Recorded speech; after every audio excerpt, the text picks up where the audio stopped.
안녕하세요. 김원상입니다. 이번 시간에는 더블레일 네 번째 강의를 진행할 텐데요. 더블레일 경로는 디펜스를 당했거나 좁은 공간 안에서 먼 거리를 돌아다니지 않으면서 쉽게 득점을 하려고 할 때 시도를 하는 경로입니다. 여러분들이 이런 경로를 많이 알고 계셔야지만 실전에서 강약의 흐름을 조절하면서 내 리듬대로 경기를 진행할 수 있는데요. 이번 시간에 소개되는 문제들은 실전에서 굉장히 자주 접할 수 있고 유용하게 사용할 수 있는 경로들이기 때문에 반드시 여러분들이 익숙하게 연습을 해 놓으시기 바랍니다. 첫 번째 문제는 장쿠션에 가까이 놓여있는 노란색 공을 일목적구로 선택을 해서 옆돌리기를 길게 시도할 수 있는 문제입니다. 이렇게 시도를 했을 때는 일목적구가 더블 쿠션으로 진행을 하면서 이목적구를 맞히는 키스를 유발할 수 있는데요. 그 경로보다는 안쪽으로 일목적구의 오른쪽을 맞히면서 안쪽으로 더블 레이를 시도할 수 있습니다. 이렇게 시도했을 때는 키스의 걱정이 없기 때문에 내가 편안하게 시도를 할 수 있는 장점이 있는데요. 일목적구의 두께를 3분의 1 정도 선택을 하시고 7시 방향의 당점으로 부드럽게 너무 충격을 많이 주면서 강하게 치는 것보다는 부드럽고 길게 샷을 하시면서 시도를 하시면 장, 단, 장 그리고 다시 되돌아 올라가면서 득점을 할 수 있는 경로를 만들 수 있습니다.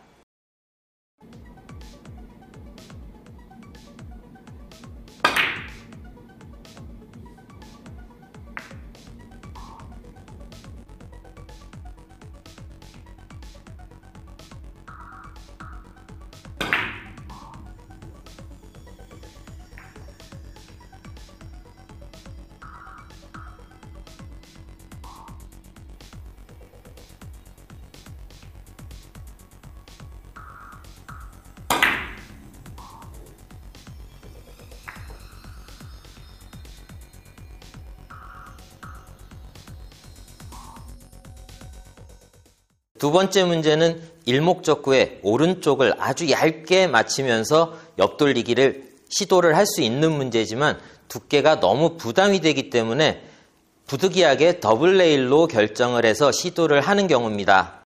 이런 경우에 두께와 당점 선택 그리고 충격량이 되게 중요한데요. 당점을 상단으로 선택을 해서 두께를 좀 여유 있게 맞히면서 탄력 있게 시도를 할 수 있지만 그렇게 시도했을 때는 3쿠션 이후에 내공이 장쿠션 중앙 정도에 도착을 했을 때 일적구와 만나는 키스를 유발할 수 있습니다. 당점을 9시나 8시 방향으로 중단 정도에서 설정을 하시고 부드럽게 시도를 하시면 일목적구보다는 내공이 먼저 내려오도록 시도를 할 수 있습니다. 충격을 너무 많이 주지 마시고 부드럽게 시도해 보시기 바랍니다.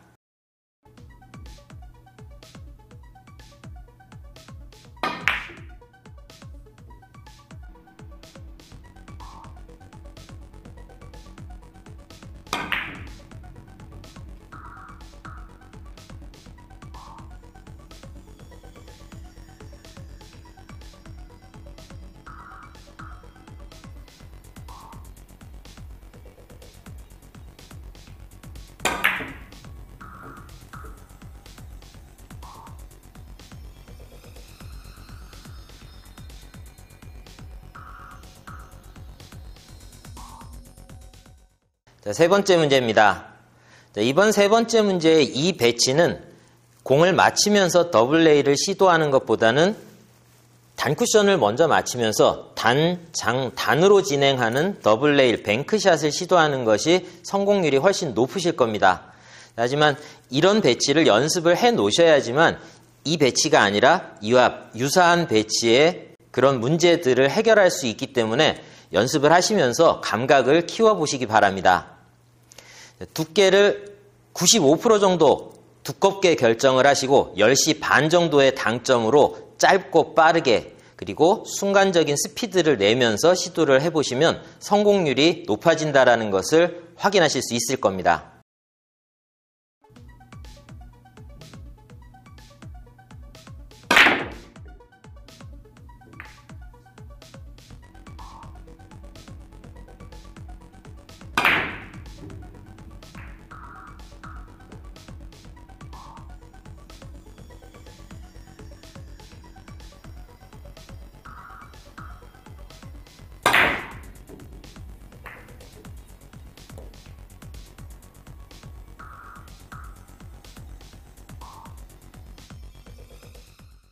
이번 네 번째 문제 또한 옆돌리기로 시도가 가능한 문제입니다.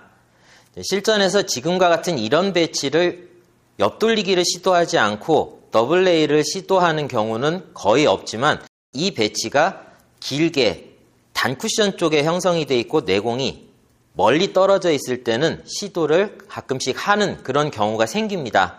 자, 그러기 위해서 가까운 거리에서 먼저 연습을 해보시라고 문제를 출제를 해드렸는데요.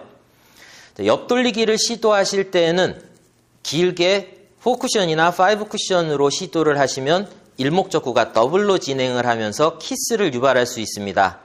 옆돌리기를 시도하실 때는 3쿠션으로 직접 시도를 해보시기를 바라겠고요. 지금 이 배치 더블 레일로 시도를 하려고 할 때 두께 4분의 3 정도를 설정하시고 10시 반 정도의 당점으로 짧고 간결하게 조금은 빠르게 시도를 하시면 성공하실 수 있으실 겁니다.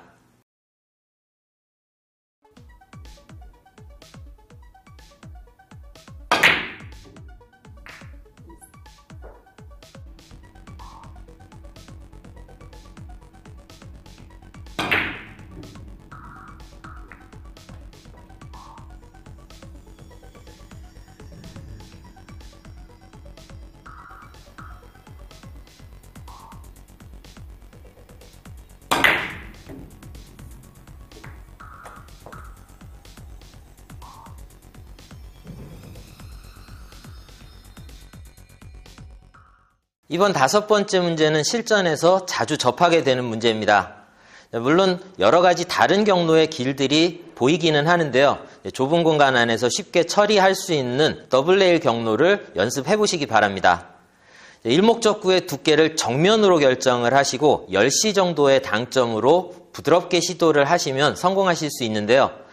강하게 충격을 많이 주면서 시도를 하시면 내공이 진행하는 이 라운드의 크기가 굉장히 커집니다. 그러면 예상대로 진행은 되지만 회전량 때문에 되돌아 나오면서 득점을 하지 못하는 경우가 많이 발생합니다.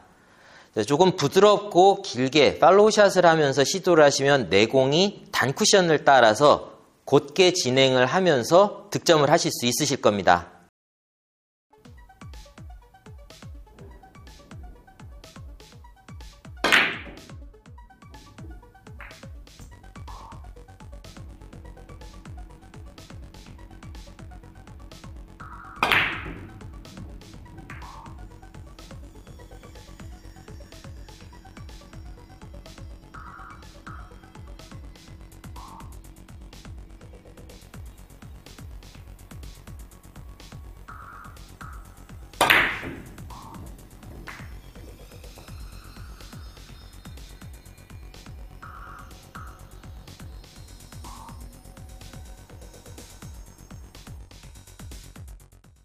네, 6번 문제는 일목적구의 오른쪽을 아주 얇게 맞추면서 앞돌리기로 시도를 할 수 있는 문제입니다.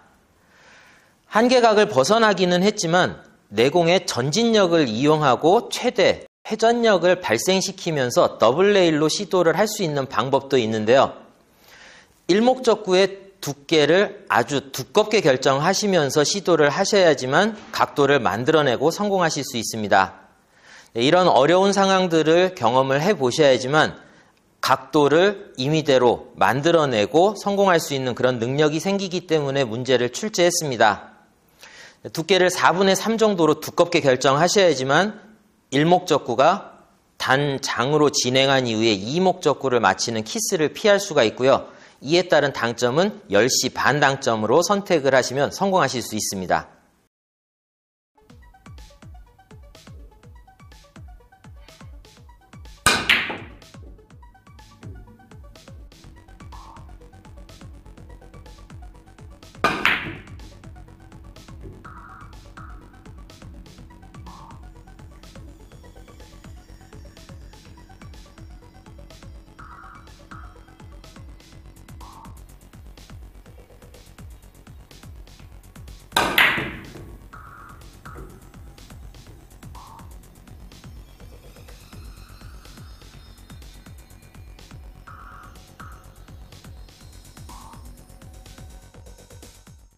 자, 7번째 문제는 실전에서 수비를 당했을 때 자주 접하게 되는 문제입니다. 쿠션에 가까이 붙어 있는 일목적구를 두껍게 결정하면서 흔히 말하는 황호시, 곡구 현상을 이용해서 득점을 할 수가 있는데요. 두께를 어설프게 얇게 결정하시면 라운드가 굉장히 커지면서 이 목적구와 쿠션 사이의 공간으로 빠져나가는 실수를 할 수 있습니다. 두께를 5분의 4 정도로 아주 두껍게 결정을 하시고 1시 반 정도의 당점으로 시도를 하시면 내공이 천천히 느리게 진행을 하면서 예쁜 곡선을 만드는 모습을 확인하실 수 있을 겁니다.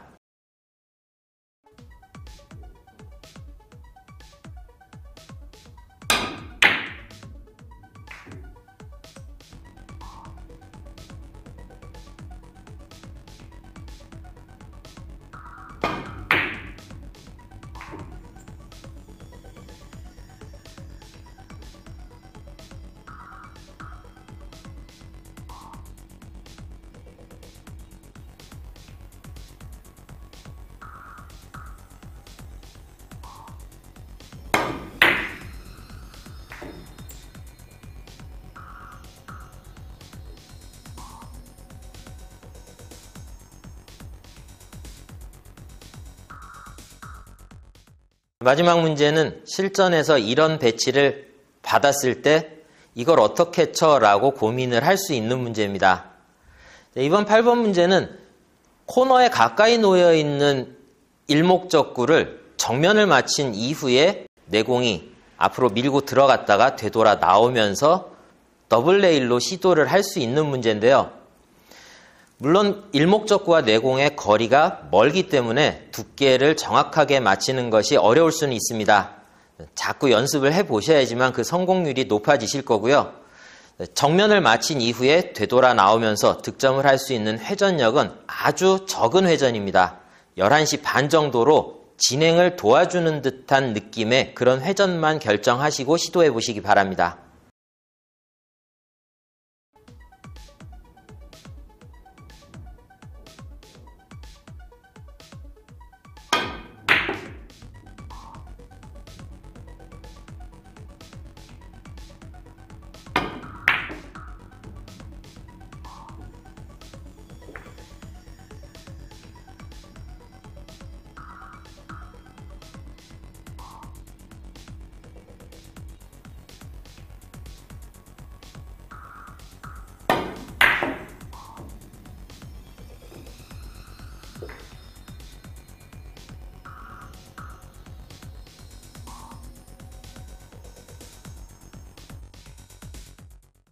상단 효과를 극대화시키기 위해서는 큐를 길게 뻗어야지만 그런 효과를 최대로 낼 수 있다라는 이론은 정답은 될 수가 없습니다.